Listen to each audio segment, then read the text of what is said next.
Hello, my friend. Welcome back to the Holistically Well podcast. Today's episode is one I think will really speak to your heart, especially if you've ever wrestled with how your career fits into the bigger picture of motherhood and womanhood. I know for many of us, our professional lives can ebb and flow across the different seasons we walk through. Maybe right now you feel called to be fully present at home, and that's such wholly meaningful work. Or maybe you've been navigating both motherhood and your career, trying to find a rhythm that honors your family and still fulfills your purpose. Maybe you're in that season of building, pouring into your professional calling now, yet holding space for the family you hope to have someday. No matter where you are on that journey, my hope is that this conversation encourages you to trust the process, to believe that your gifts, your pace, and your path can align with God's timing and your family's needs. My guest today, Britt Ramsey, knows this balance well. She's a clinical therapist turned recruiter turned career coach who helps ambitious professionals transform not just their resumes, but their mindsets.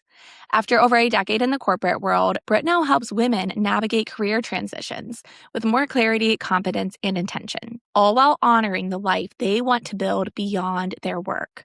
So today, we're diving into how to build a career that truly honors motherhood and how to release the pressure to have it all figured out in every season. Let's get into it.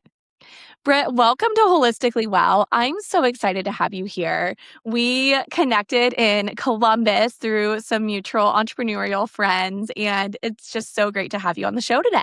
Thank you so much. As soon as I met you, I feel like our energies just kind of picked each other up, and I'm so excited to be here. Thank you for having me. You've had such a unique path from therapist to recruiter to career coach. Can you share a bit about that journey and what led you to where you are today? Yes. When I was in college, I majored in psychology, and I was all about the mind and really helping people get out of a tough moment. That's how I chose going into being a therapist, which long-term path I wanted to become a psychologist. And when I started my career in nonprofit, I was working with adolescents that were going through a lot of trauma and abuse, and it really was a profoundly amazing career path to start. But there was something inside of me, and I know this happens to a lot of us. There's this dissonance, these two emotions happening where you're like really proud of yourself because I did what set my mind to do. I had this job where I was helping a lot of adolescents, but something inside on the other emotion was like, I felt I was stuck. I felt isolated for some reason, and I felt like I could do more. I didn't quite know what to do with these two emotions. And so really, I kind of started my own.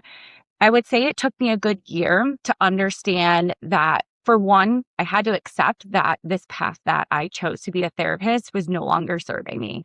And that can be very tough when if you're type A or whatever type you are, but a lot of times we have this vision of ourselves. And when you start to go down that path and something doesn't feel right, it's a very overwhelming feeling. And so not only was I aware of that to start, but then I thought, okay, now what do I do with this? And so through a lot of networking that I had built up my network at the time I was in Chicago, and through grad school, had met someone. It was through actually like a real estate developer, and he knew my background as a therapist and said, hey, if you're looking for something new, I have a spot for you. You can help me build my brokerage as like a recruiter. And honestly, I didn't really know what a recruiter did, except I think, talk to people and build teams. So I took the leap. And so that time in between, from being a therapist, not being happy in what I was doing, to making the move into being a recruiter, definitely took, like I said, a good year. It took a lot of conversations. It took risk. I had to leave behind a career that I thought was the end all and trust that this new opportunity in an area that I had no idea what I was really doing.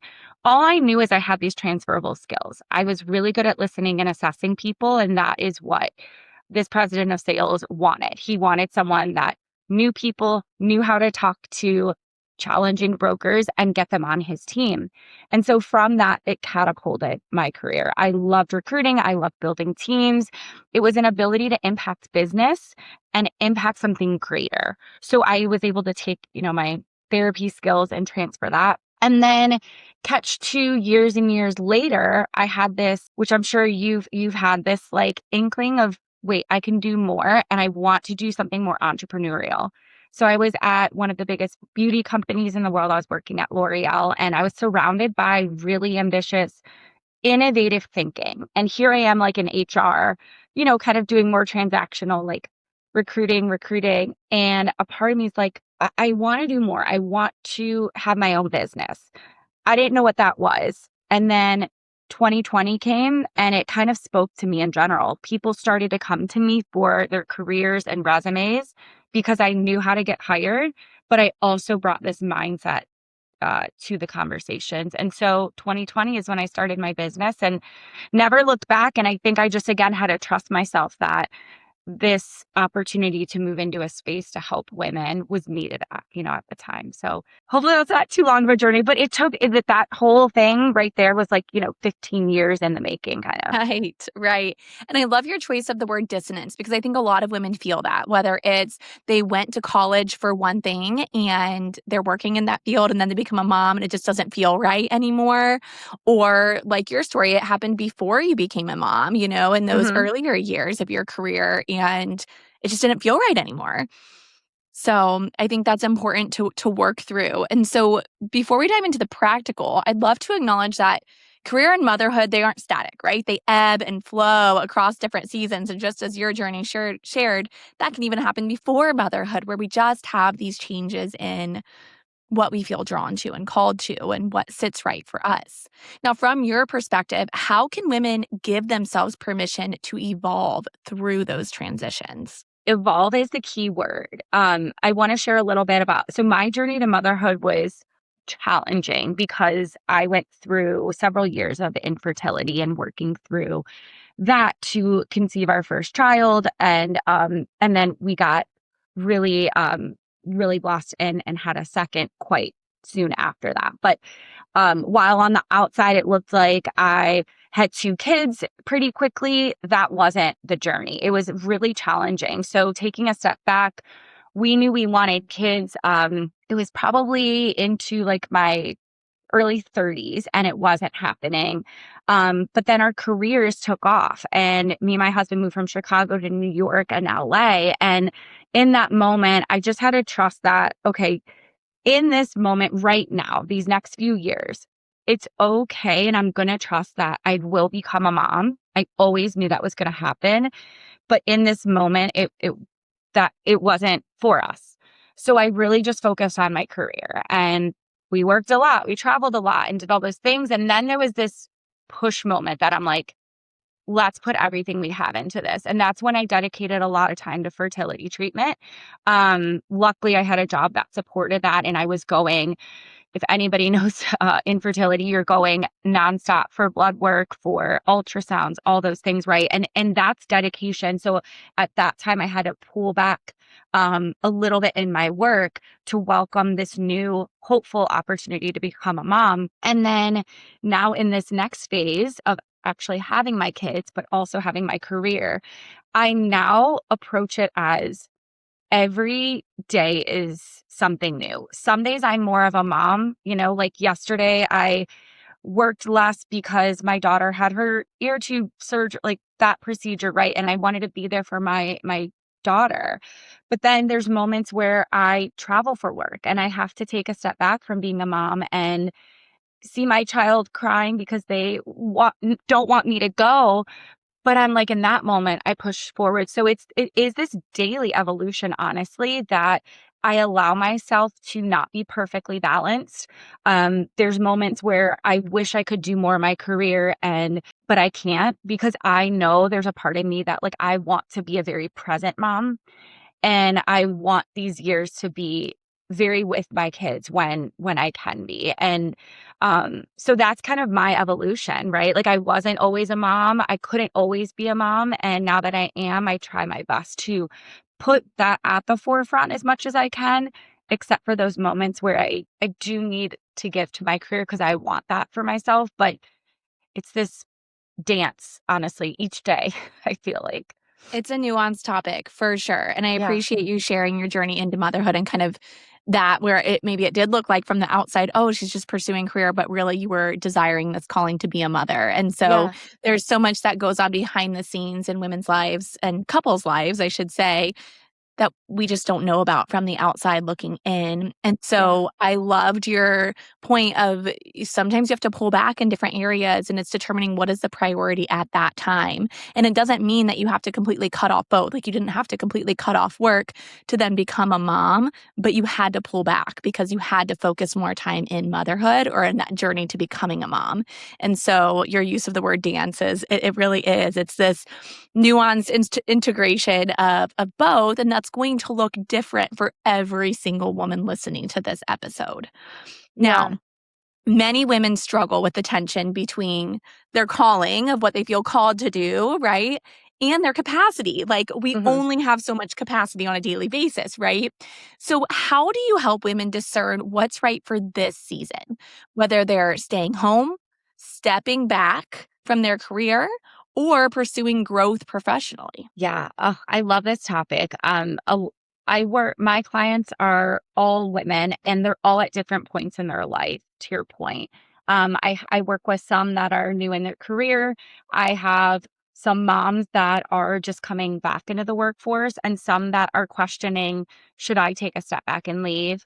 And others further along in their career that don't have kids. And what I see as a common kind of foundational moment that I work with clients on is let's start with your values and really what matters to you. And also, what are you good at? Because this is what happens a lot for women is we bypass our values and we just go into like a title or we go into how is this going to look that I want to stay at home. And it's like, wait, I don't care about title. We're not talking about that, even though like my focus is career.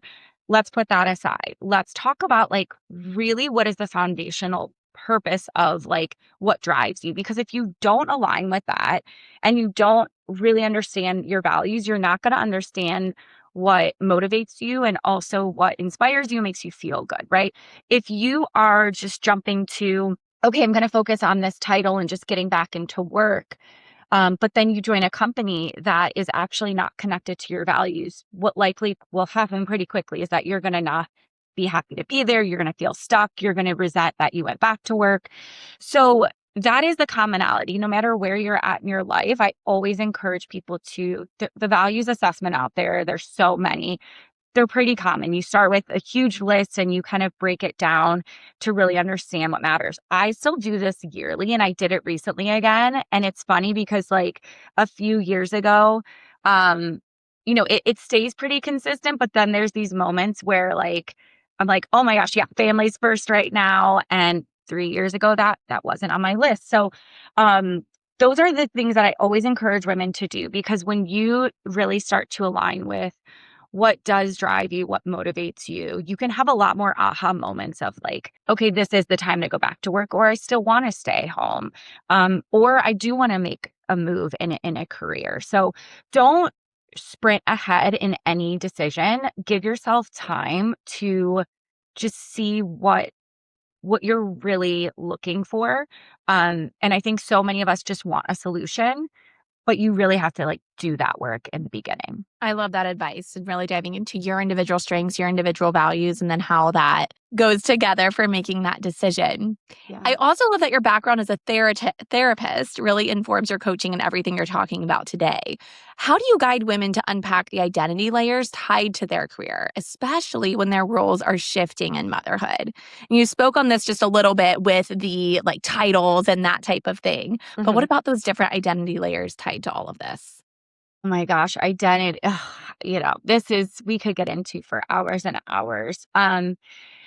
Identity, I often refer to it as a huge circle, right? And in those moments, I always check in like with my clients of like, where are you at this point, whether it's today or this quarter, this month of how much capacity you're focused on your career and how much capacity that you're showing up as a mom. And it's sometimes interesting to check in depending on where that mom is in, again, how old her kids are, or if they're really sick in the moment, right? Like that capacity could change.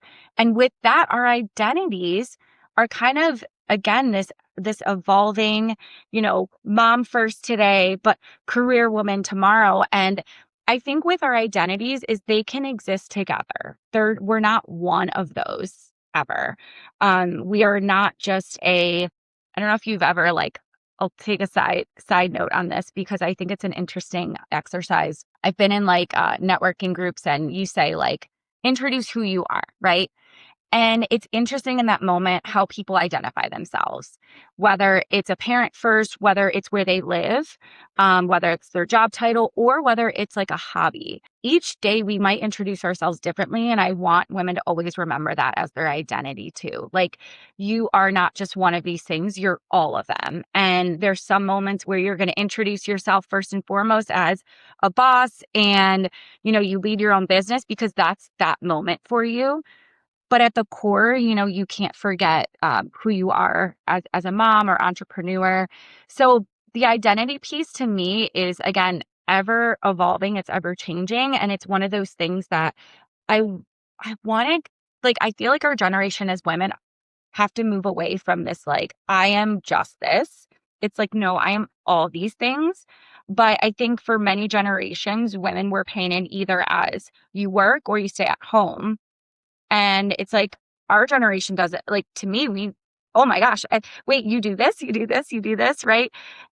That is allowed now. We're allowed to have the identities that just feel the best in that moment for us. And there's no one kind of summation of who we are. So I could talk forever about it. I feel like I'm rambling because it's just it's a deep topic that I think overall it's also like a societal thing that we've really kind of stuck to that one title. I can relate to that so much. And I like your permission you can have different identities. Like I am an entrepreneur and I'm a podcaster and I'm a doctor of physical therapy. I'm a holistic healthcare practitioner. And I am a mother. And the days that I'm not in office, I'm a stay-at-home mom, and I fully lean into that role. And I am in office less days than I'm home with my children. But from the outside looking in, again, it's like, oh, maybe she works all the time. But it's like, in reality, I'm with my kids way more than I'm not. And for other women, they'll identify as a stay-at-home mom, and yet they have a side business and they are working a lot in that too, but it's not their primary identity. They identify as a stay-at-home mom, yet they are also working. And so it is this nuance where you're so right. In generations past, it was like you either stayed home or you worked, and it was one or the other. And now there is this integration of both. And what's really neat about it is I feel that I can show up with my children to things. I have had numerous business meetings or networking meetings with other professionals, and it might be on a day that I have my 2 young boys with me and my daughter's at school and I bring my boys. I love that. I love the permission that female entrepreneurs or those with a side gig, we're giving ourselves this permission to have our families as part of the process. And I think that is part of this integration of both, is it doesn't have to be either or. It can be this meshing of both. And when you show your kids your passions and how you're helping people, it just brings a whole new layer to understanding, oh, mom is going to work because she's helping people. And for me, that's been so true with my own family life and family rhythm. And it just makes that separation so much easier when I do have to go in to see patients, because I do love what I do and they know that, and they know what I'm doing. And so it not just being these two separate things. Yeah, absolutely. And one thing to add to that, you mentioned something about perception. And I think it's what I always ask women is when sometimes people say, well, I think or I should. And it's like, no, no, no. Are you identifying as something because you think you should appear as that, right? For instance, if you do want to stay at home full time, that's okay. But sometimes I talk to women that are like, well, I should go back to my job, or I should go to the next whatever. And it's like, hold on here. Is that just because this perception that you're talking about of like what you want other people to see or what you really feel? And I think that's really important, is like leaning into that for ourselves versus what is their perception of your identity and who you are. Yes. And that's something that each person listening needs to sit with. You can press pause. You can just mull it over in your mind as we continue to talk through things today.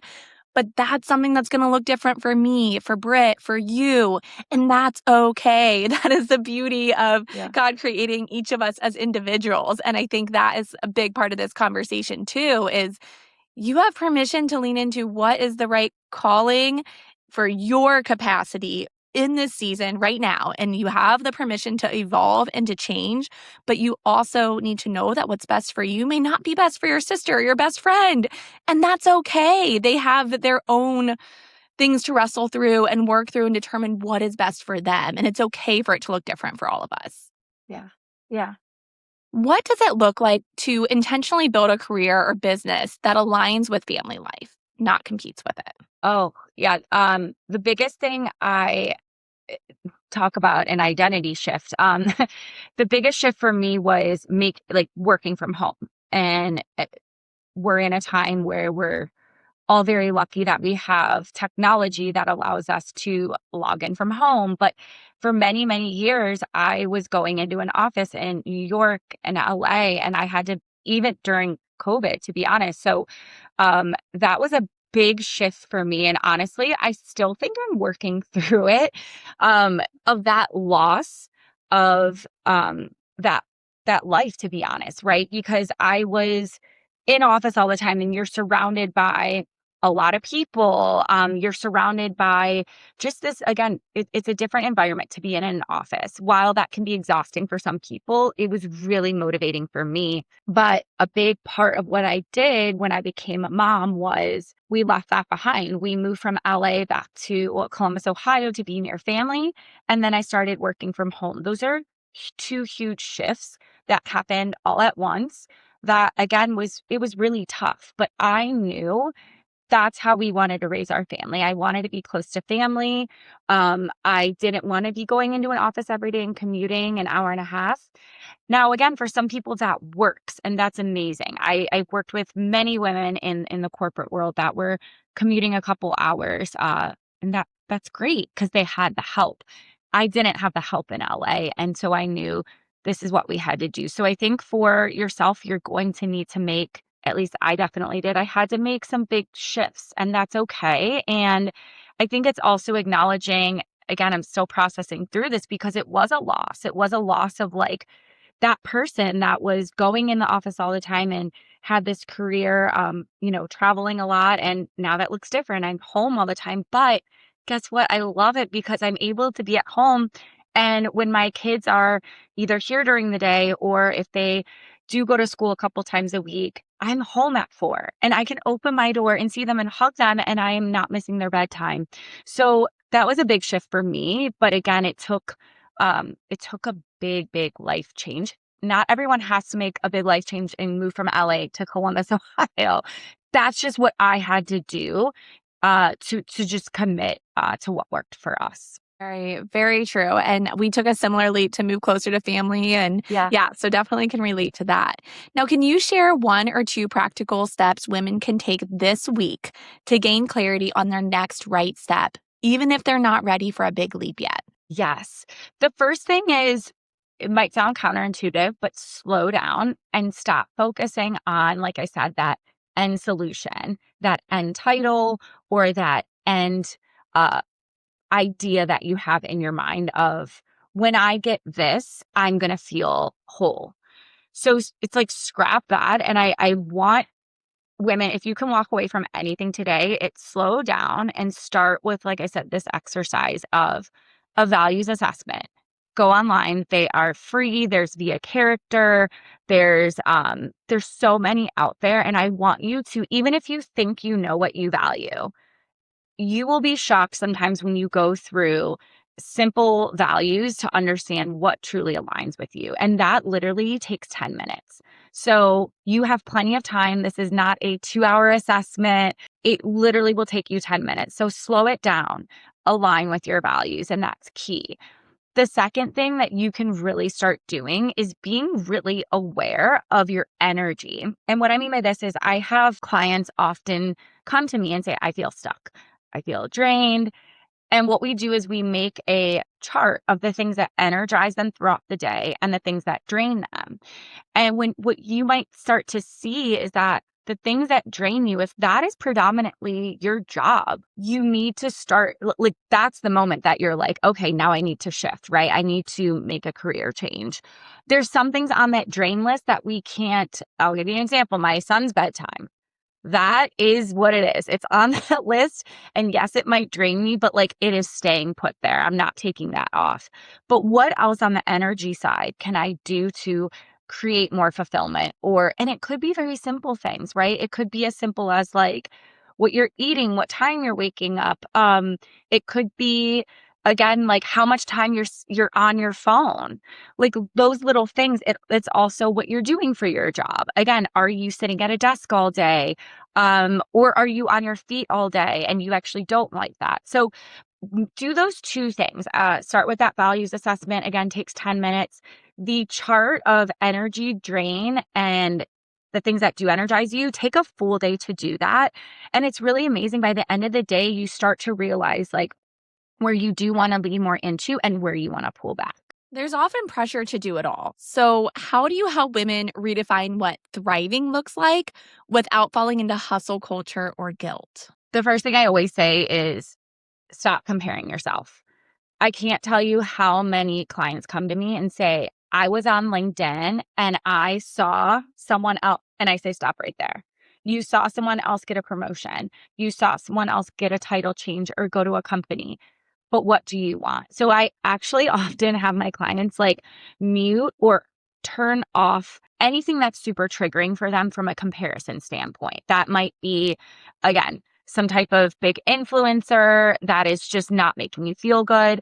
And I say, fill your feed with things that do inspire you. So I always say comparison versus inspiration. And so that's a big thing to me is that, again, like, you always want to hustle. You always want the next big thing. I get that. I have this very similar mentality. But when I realize that I'm only doing things because I saw someone else doing it, I need to come back to what I truly want. So really go back to do you want that just because you're comparing yourself to someone else?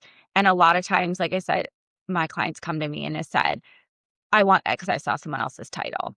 And when we finally break it down a little bit and peel back the layers, that isn't what they want. It's just what they saw.